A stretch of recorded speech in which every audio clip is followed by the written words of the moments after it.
میں رکھی ہوئی یہ 3 چیزیں برے حالات اور جادو کو دعوت دیتی ہیں۔ خدارا اسے اٹھا کر گھر سے باہر پھینک دیں۔ وہ 3 چیزیں یہ ہیں۔ ہر گھر میں ایک چھوٹی سی چیز ہے جو روز بروز گھر میں نقصان کروا رہی ہے۔ کیا آپ جانتے ہیں وہ کیا ہے؟ اگر آپ نے آج یہ چیز اپنے گھر سے نہ نکالی تو یہ آپ کے گھر میں تنگ دستی، بدقسمتی، منفی اثرات اور جنات اس گھر میں داخل ہو جائیں گے۔ وہ چیز کیا ہے؟ آپ نے کبھی سوچا ہے کہ کچھ گھر ایسے کیوں ہیں جہاں داخل ہوتے ہی دل گھبرا اٹھتا ہے؟ ایسا لگتا ہے جیسے فضا باہری ہو، ہوا میں کوئی انجانی خاموشی تیر رہی ہو۔ سب کچھ بظاہر درست ہوتا ہے لیکن پھر بھی سکون کہیں گم ہو جاتا ہے۔ گھر صاف ستھرا، نمازی لوگ، ذکر، درود اور استغفار کی آوازیں، مگر پھر بھی دل بے چین، نیند ادھوری اور صبح جاگتے بدن تھکا ہوا۔ ایسا کیوں ہوتا ہے کہ دعا کے بعد بھی دل کو اطمینان نہیں ملتا؟ گھر کی خوشیاں جیسے آتے آتے کہیں مڑ جاتی ہے اور دل کسی اندیکھے بوجھ کے نیچے دبنے لگتا ہے۔ کبھی ہم سوچتے ہیں شاید کسی نے نظر لگا دی، شاید کوئی بدنیت انسان ہمارے خلاف کچھ کر رہا ہے، لیکن سچ یہ ہے بعض اوقات دشمن باہر نہیں ہوتا، دشمن ہمارے اپنے گھر کی دیواروں کے اندر چھپا ہوا ہوتا ہے۔ ہم خود انجانے میں اسے پناہ دے دیتے ہیں، ہم خود اپنی کمزوریوں سے اسے جگہ دیتے ہیں۔ یہ وہ چیز ہے جسے ہم معمولی سمجھ کر رکھتے ہیں، لیکن حقیقت وہی چیز ہے جو روشنی کو اندھیرے میں بدل دیتی ہے۔ وہ چیز یہ ہے جو رحمت کے فرشتوں کو دور اور شیطان کو قریب کر دیتی ہے۔ ایسا نہیں کہ گھر کے افراد برے ہوں، بلکہ وہ اس چیز کے اثرات سے خود بھی بے خبر رہتے ہیں۔ جب یہ اثرات بڑھنے لگتے ہیں تو انسان کے دل پر بوجھ پڑنے لگتا ہے۔ ایسا محسوس ہوتا ہے جیسے سانسیں بھاری ہو گئی، جیسے دل کسی انجانے خوف میں گرفتار ہو۔ انسان کوشش کرتا ہے، دعا کرتا ہے، مگر سکون کی بارش نہیں برستی۔ اس وجہ سے وہی چھپی ہوئی چیز ہوتی ہے جسے ہم نظر انداز کر کے اپنی جگہ دے بیٹھتے ہیں۔ لیکن خوشخبری یہ ہے کہ اگر آج آپ اس حقیقت کو جان لیں اور وہ چیز اپنے گھر سے نکال دیں تو آپ دیکھیں گے کس طرح گھر کا ماحول بدلنے لگتا ہے۔ جہاں پہلے بے چینی تھی وہاں سکون اترنے لگے گا، جہاں جھگڑے تھے وہاں الفت کی ہوا چلنے لگے گی، جہاں خاموش دیواریں تھیں وہاں تسبیح کی آواز گونجنے لگے گی، اور سب سے بڑھ کر آپ محسوس کریں گے اللہ کی رحمت خود چل کر آپ کے دروازے تک آ گئی۔ تو آج کی ویڈیو میں آپ کو وہ راز بتانے والی ہوں جو شاید آپ کی زندگی بدل دے۔ ایسا راز اگر آپ نے آج سمجھ لیا یا عمل کر لیا تو آپ کا گھر بے سکونی سے برکت کی طرف سفر شروع کر دے گا۔ وہ چیز جو منفی اثرات کو دعوت دے دیتی ہے، وقت آ گیا ہے اسے پہچان کر اپنے گھر سے ہمیشہ کے لیے نکال دیا جائے۔ محترم ناظرین، آج کی یہ ویڈیو میرے ہر بھائی اور بہن کے لیے بہت ہی اہم ہے۔ اس ویڈیو کا ایک ایک لفظ اتنا قیمتی ہے، اگر آپ جان جائیں تو آپ اس پر ضرور عمل کرنا شروع کر دیں گے، کیونکہ جانے انجانے میں بہت سی ایسی غلطیاں ہم سے ہو جاتی ہے جن کا ہمیں پتہ نہیں ہوتا۔ ان کی وجہ سے گھر میں تنگ دستی، غربت، بے برکتی پیدا ہو جاتی ہے۔ اگر ان چھوٹی چھوٹی غلطیوں کو ہم ٹھیک کر لیں تو گھر سے ساری کی ساری بے برکتی چلی جائے گی، رزق کی کمی ختم ہو جائے گی انشاءاللہ۔ اللہ کے فضل کے ساتھ آپ کے گھر میں برکت ہی برکت کے انبار لگ جائیں گے۔ محترم ناظرین، اللہ تعالیٰ نے انسان کو اس دور فانی میں بھیج کر زندگی کے طور طریقے سکھا دیے ہیں تاکہ وہ اپنی زندگی کو اور ضروریات زندگی کو انتہائی احسن انداز میں پورا کرے۔ انسانی زندگی کے معاملات، صحت، کامیابی، کاروبار اور دیگر میدانوں میں مدد کے لیے اللہ نے اپنے محبوب بندوں میں سے چند بندوں کا انتخاب کیا ہے جنہیں ہم انبیاء کہتے ہیں۔ ان کے بتائے ہوئے ہر طور طریقے میں نہ صرف برکت ہے بلکہ زندگی کی فلاح اور کامیابی پوشیدہ ہے۔ انسان کسی بھی میدان میں کامیابی حاصل کرنا چاہتا ہے تو اسے سیرت النبی صلی اللہ علیہ وآلہ وسلم پر عمل پیرا ہونا ہوگا۔ اسلامی تعلیمات میں زندگی اور گھر کے سکون کے لیے چند اصول بیان کیے گئے ہیں، گویا کوئی انسان اگر ان پر عمل پیرا ہوتا ہے تو وہ اپنے گھر میں سکون پائے گا۔ انسان گھر میں داخل ہو، گھر میں کسی بھی کام کو سر انجام دے تو وہ فوراً بسم اللہ پڑھے، اس کام کو کرنے سے قبل اور ہمہ وقت ذکر الہی میں مشغول رہے۔ جدید دور ہے تو اکثر لوگ اپنے وقت کو گزارنے کے لیے فون کا کثرت سے استعمال کرتے ہیں، جس سے نہ صرف وقت ہاتھ سے جا رہا ہے بلکہ نیکی کرنے کے بھی لمحات انسانی ہاتھ سے پھسلتے جا رہے ہیں۔ کوشش اور اہتمام اس بات کا کرنا چاہیے کہ جب بھی گھر میں کسی بھی کام میں مصروف ہو، استغفر اللہ، اللہ اکبر، الحمدللہ، یا حی یا قیوم وغیرہ اذکار کو نہ صرف خود اپنی زبان پر جاری رکھیں بلکہ اپنے بچوں کو بھی اس بات کی ترغیب دیں۔ سورۃ المدثر میں اللہ تعالیٰ نے ایک جنتی اور جہنمی کا مکالمہ بیان کیا ہے۔ جس میں جنتی جہنمی سے سوال کرتا ہے کہ کون سی چیز ہے جو تمہیں جہنم میں لے کر آئی، تو اس نے اس پر جواب دیتا ہے کہ ہم نہ نماز پڑھنے والوں میں سے، یہ تو وہ الگ ہے جو نماز نہیں پڑھتے، اللہ تعالیٰ نے جو نماز پڑھتے ہیں لیکن اس میں سستی کرتے ہیں، وقت ضائع کرتے ہیں اور کثرت نماز کو دیری سے پڑھتے ہیں، ان کے متعلق بھی ارشاد فرمایا بس ان نمازیوں کے لیے ہلاکت ہے جو اپنی نماز سے غافل ہیں۔ گویا یہ نماز تو پڑھتے ہیں، ان میں اکثر غفلت میں پڑ جاتے ہیں، ان کے لیے بھی خرابی ہے۔ لہٰذا گھر میں برکت چاہتے ہیں تو اکثر نماز کا اہتمام گھر میں کیا کریں۔ نوافل سنت تو لازماً گھر میں ہی ادا کیا کریں۔ گھر میں نوافل اور سنن پڑھنے کے بہت سے فوائد ہیں۔ ایک تو بچوں کو دیکھ کر نماز کی ترغیب ملتی ہے، دوسرا گھر میں برکت رہتی ہے۔ گھر میں برکت کے لیے قرآن مجید کی تلاوت کا اہتمام کیا جائے، اگرچہ تھوڑا ہی کیا جائے لیکن روز کی بنیاد پر کیا جائے۔ آپ چاہے ایک صفحہ تلاوت کریں لیکن تلاوت روز کی بنیاد پر ہو سکے تو اپنے بچوں کو بھی ایک صفحہ روزانہ تلاوت کا سنائیں تاکہ ان میں قرآن مجید کی تلاوت کا شوق پیدا ہو۔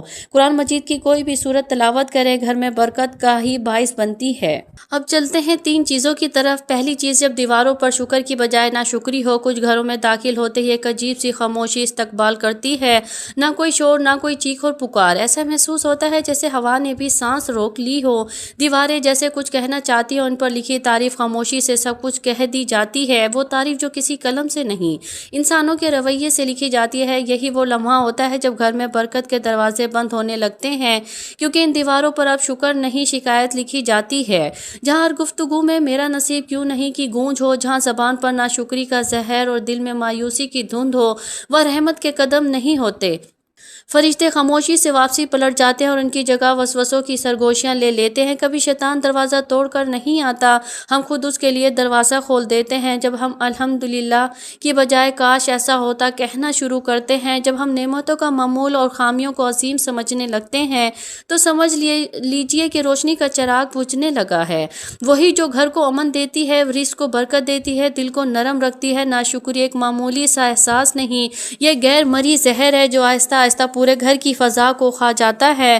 یہ باتوں سے شروع ہوتی ہے مگر اثر ماحول پر ڈالتی ہے۔ ایک وقت آتا ہے جب گھر بھرا ہوا ہوتا ہے مگر دل خالی، الفاظ زیادہ ہوتے ہیں مگر سمجھ ختم، اور پھر زندگی کی رونقیں ایک ایک کر کے رخصت ہونے لگتی ہے۔ شیطان ایسے گھر میں خوشی سے بسیرا کرتا ہے جہاں زبان ناشکری بولے اور دل شکر کرنا بھول جائے۔ وہ جانتا ہے جہاں شکر نہیں وہاں سجدے بھی بے نور ہوتے ہیں، جہاں شکایتیں ہیں وہاں دعا بھی دروازے نہیں کھولتی۔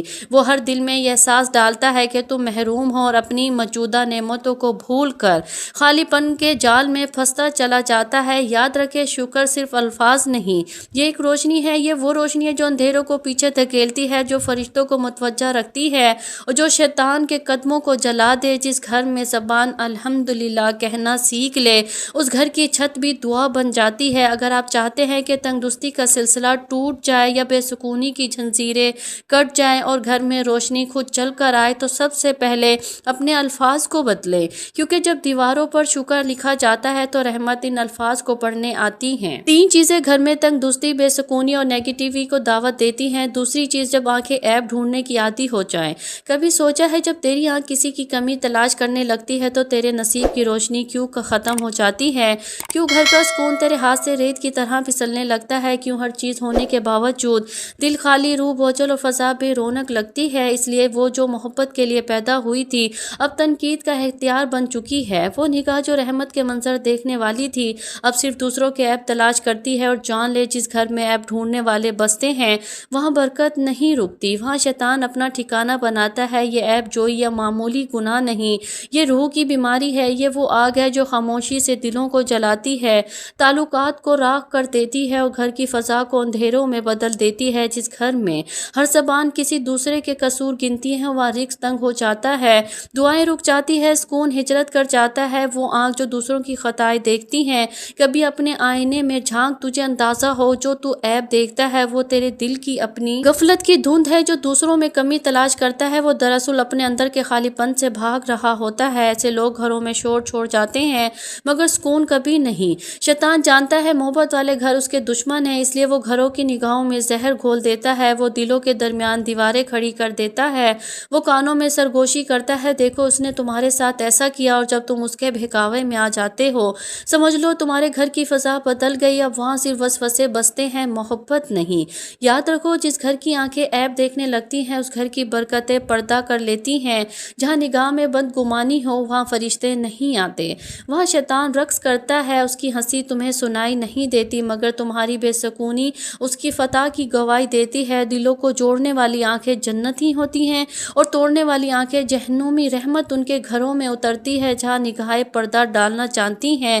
جب زبان محبت تلاش کرتی ہے جہاں دل اور دوسروں کے لیے دعا کرتا ہے نہ کہ عیب بیان۔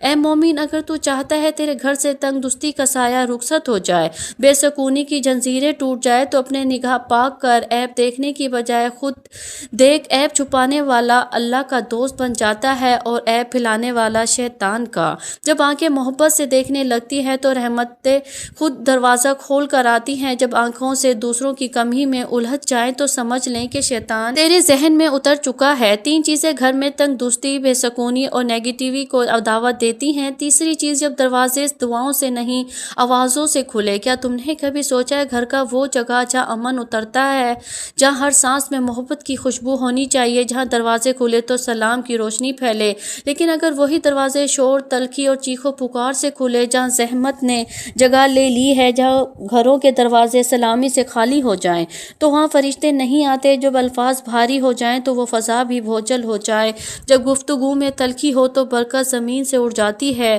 یہی وہ لمحے ہیں جب شیطان دروازہ کھولتا ہے اور کہتا ہے اب یہ میرا گھر ہے۔ گھر کا شور صرف آوازوں کا نہیں ہوتا، دلوں کے شور سے جنم لیتا ہے۔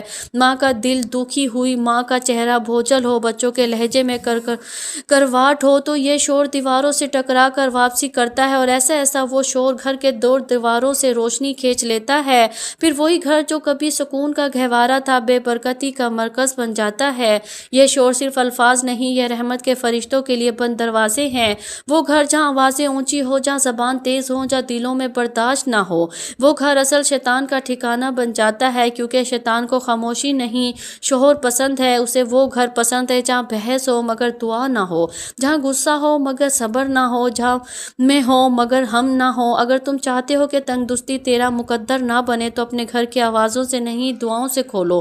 سلام کو اپنی دہلیز کا پہلا لفظ بناؤ، درود کو اپنے دروازے کا پہرہ دار بناؤ۔ جب زبان سے سلام نکلتا ہے تو فرشتے جواب دیتے ہیں، لیکن جو زبان سے شور نکلتا ہے تو رحمت کے دروازے بند ہو جاتے ہیں۔ ہر گھر میں خوشحالی، رزق، برکت اور محبت اس وقت اترتی ہے جب اس کا گھر کا پہلا کلمہ سلام ہونا۔ ناظرین، اللہ تعالیٰ سے دعا ہے کہ اللہ تعالیٰ نیکی کی بات کو سننے، سمجھنے اور اس پر عمل کرنے کی توفیق عطا فرمائے۔ میرا سنانا اور آپ کا سننا اپنی بارگاہ الہی میں قبول اور منظور فرمائے۔ ہمارا خاتمہ ایمان پر فرمائے، آمین یا رب العالمین۔ ناظرین، ویڈیو اچھی لگے تو ویڈیو کو لائک کریں، دوستوں میں شیئر کریں، اس چینل کو سبسکرائب کریں، کمنٹس باکس میں اللہ تعالیٰ کے 99 ناموں میں سے ایک نام ضرور ٹائپ کریں۔ اگلی ویڈیو کے لیے اجازت دیجیے، اللہ حافظ۔